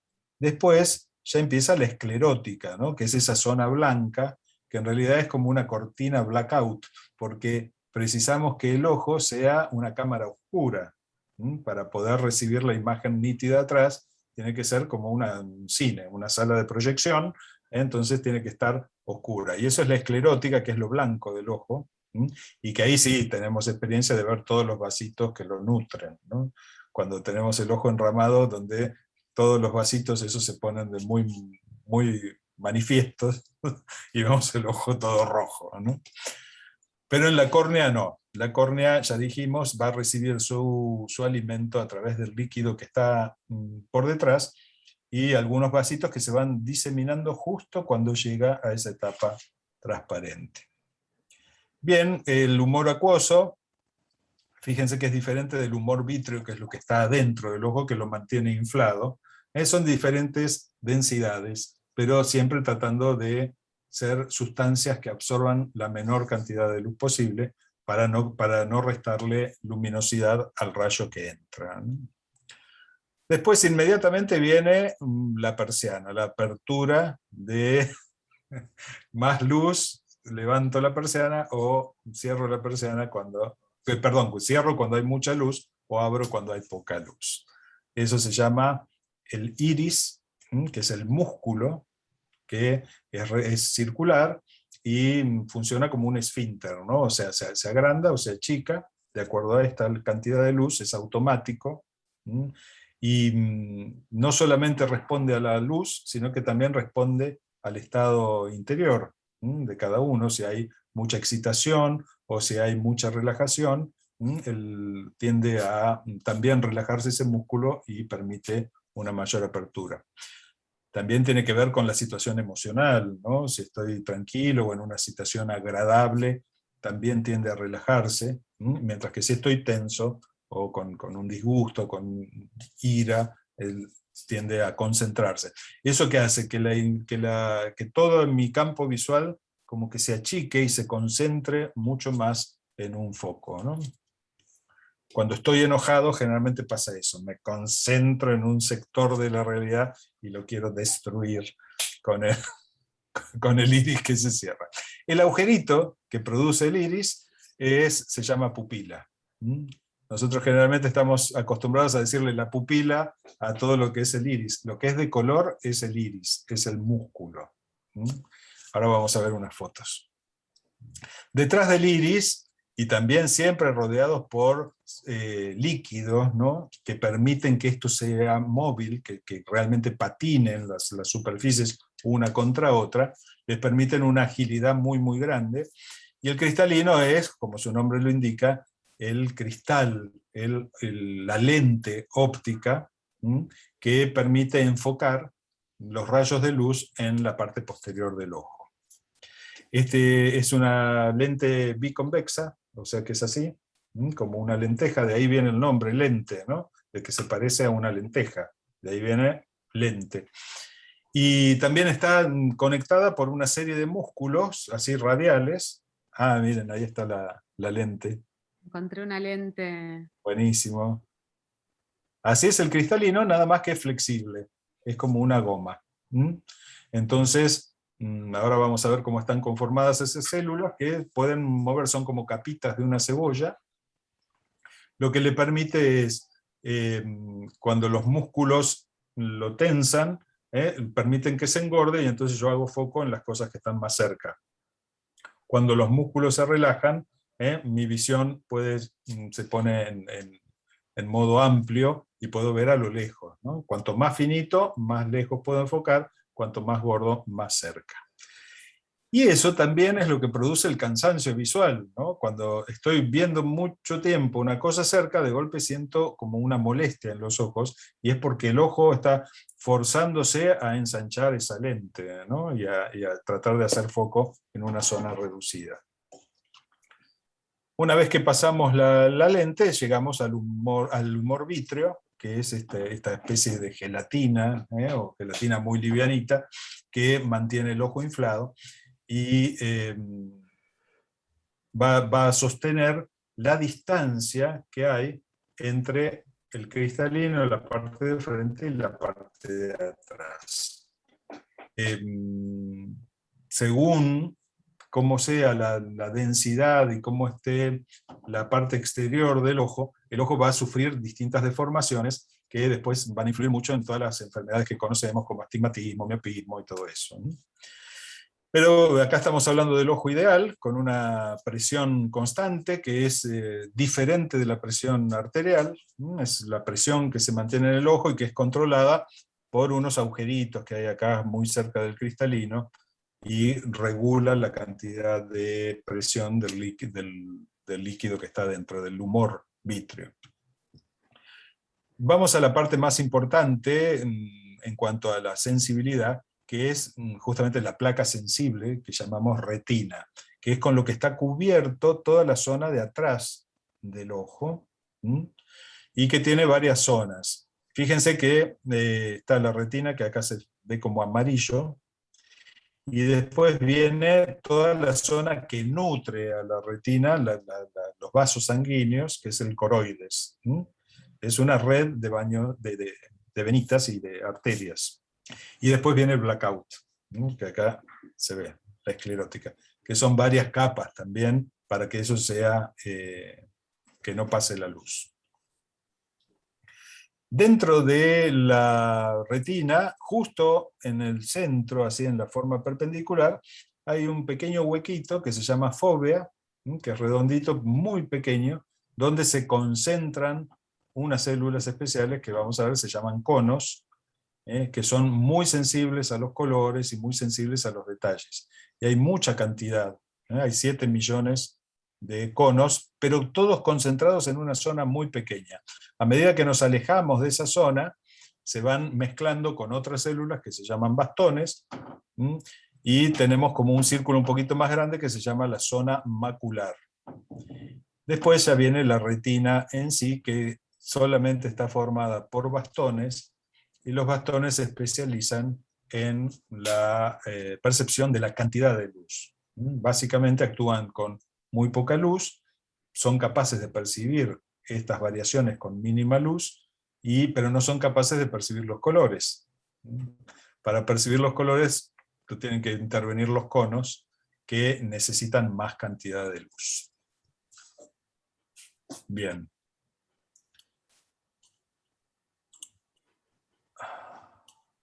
Aquí tienen, mira, lo tenía más grande y no me acordaba.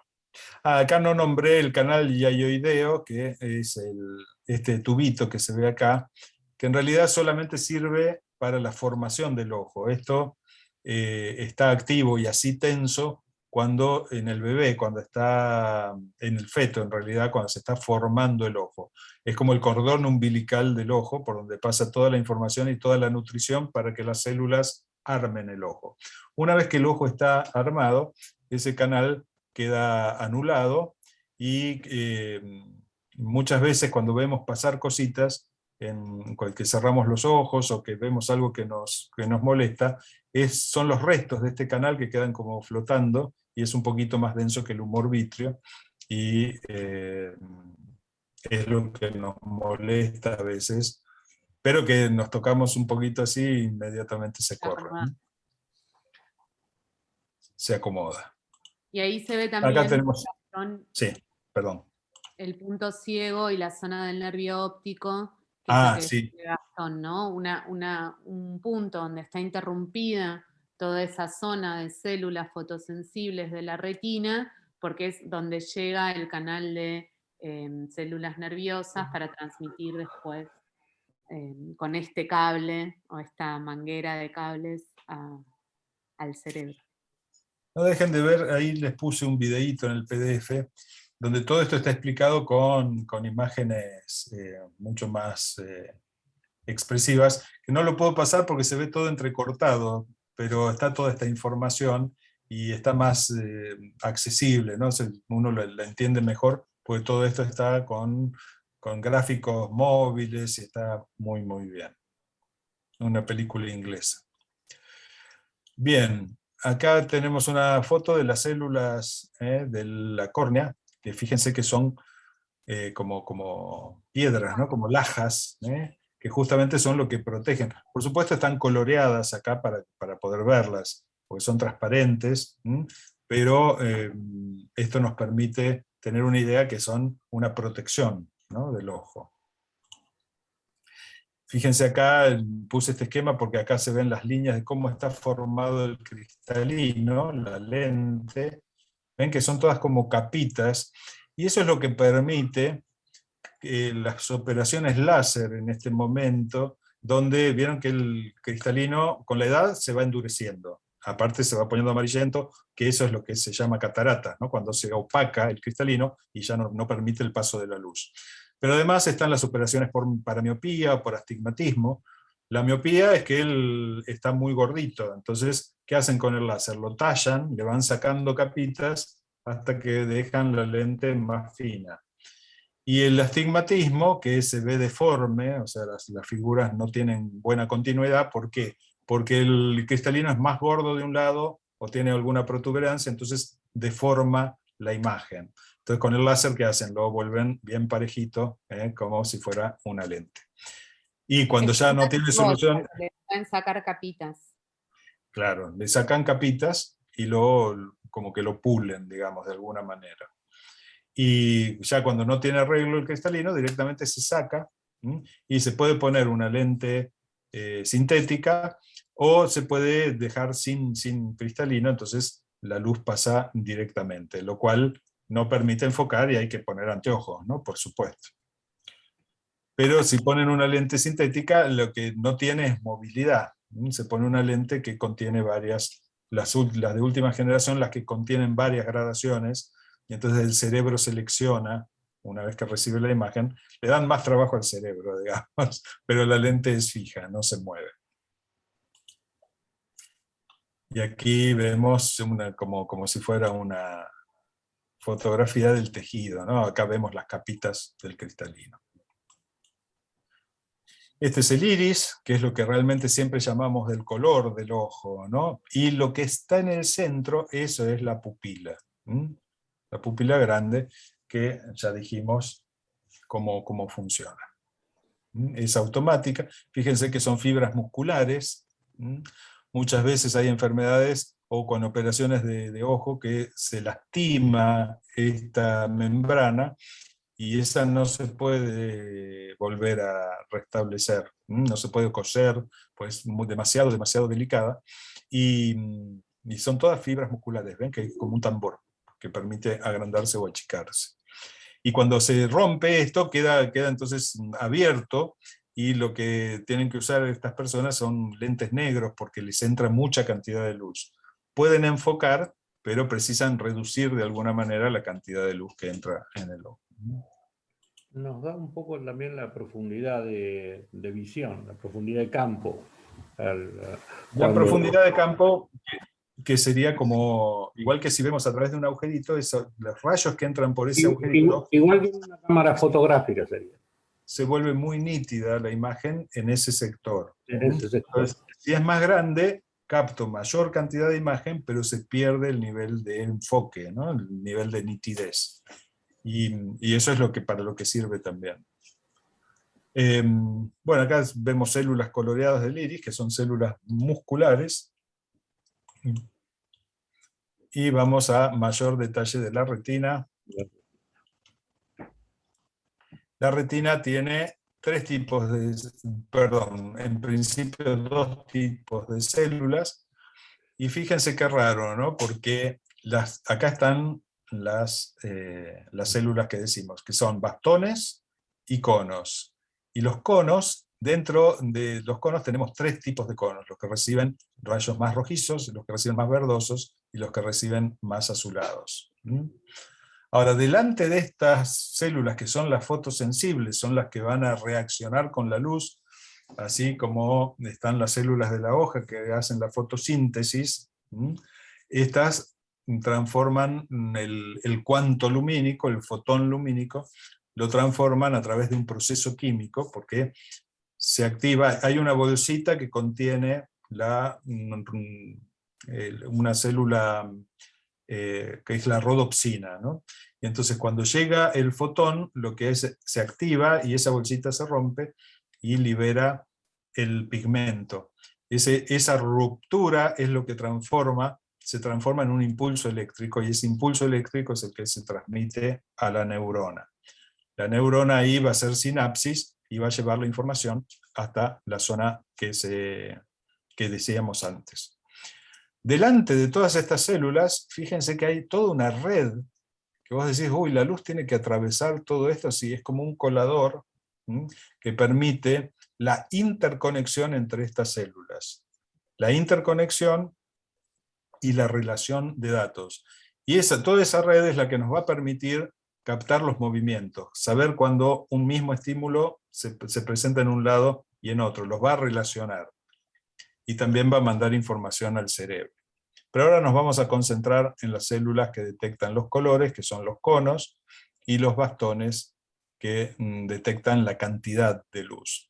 Por supuesto, toda esta información va a ser entrelazada, ¿no? Y entrecruzada para poder formar la imagen. Los bastones, como dije antes, reaccionan con poca luz.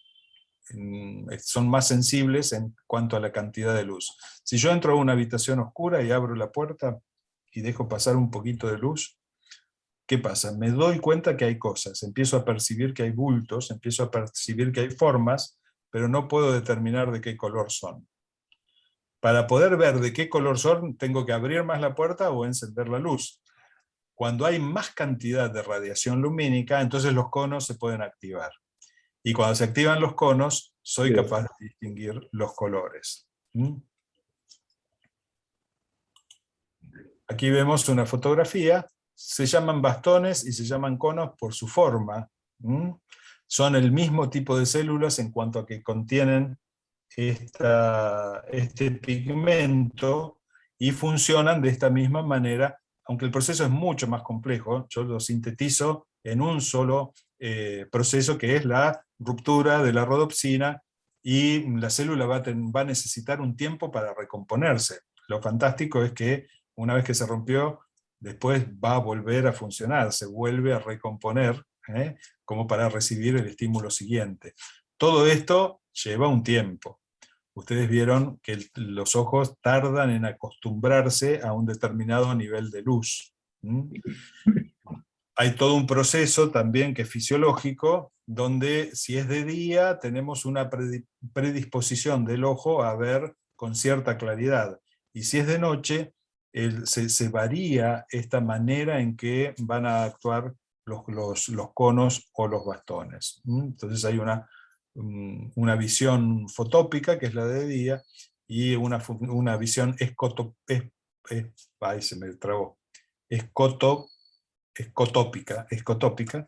que es la de noche, que es cuando se hace más sensible a la cantidad de luz y no tanto a los colores. Todos estos, nosotros tenemos la experiencia de entrar a un lugar muy oscuro, venir de la calle y entrar a un lugar mucho menos iluminado, y notamos claramente el tiempo que le lleva a nuestro ojo y a nuestro cerebro a adaptarse, ¿no? Hay cosas que se hacen muy rápidas y otras que tardan más de media hora en adaptarse. Por ejemplo, la oscuridad es un proceso mucho más largo de adaptación. Y esa adaptación también nos da un rango de posibilidades. Nuestro ojo tiene un rango muy amplio entre la oscuridad y la claridad, pero está adaptado a lo que mayormente hay en el momento. Es esto de el día o la noche. Entonces, después de un rato, por ejemplo, somos capaces de distinguir más cosas en un lugar oscuro. Bueno, aquí es otro esquema de lo mismo.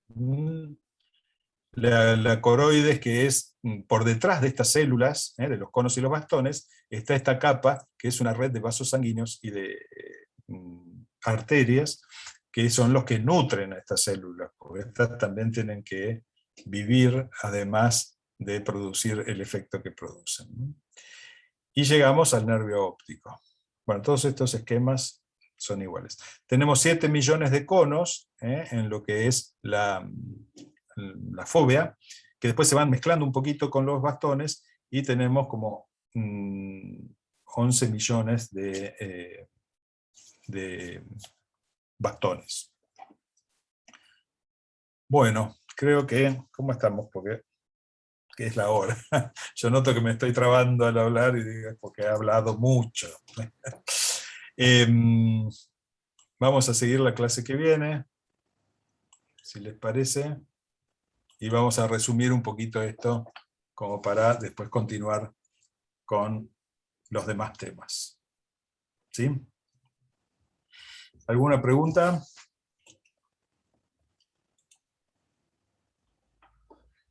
¿Estamos bien entonces? Sí, la lista Muy ya bien. está, ¿no? Eso ya, Sí. ya tomó Isa. Si cuando leen o cuando miran los videos o que van a estar ahí en el PDF,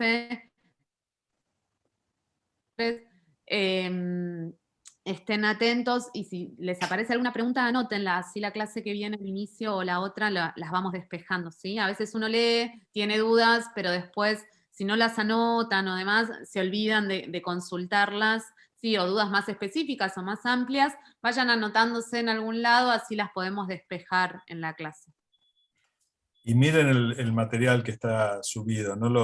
Son videitos cortos, el más largo por ahí tiene 20 minutos, pero hay muchos que duran 3 minutos, 2 minutos, y que son muy, muy nutritivos para aclarar y ayudar a fijar estos conceptos, estas cosas. El libro de Ellie Sirling habla muy bien de esta etapa. Bueno, está todo en el PDF. Cualquier cosa me preguntan. Gracias, nos vemos. Gracias a vos. El viernes que viene. Gracias. Chau, Chau. gracias.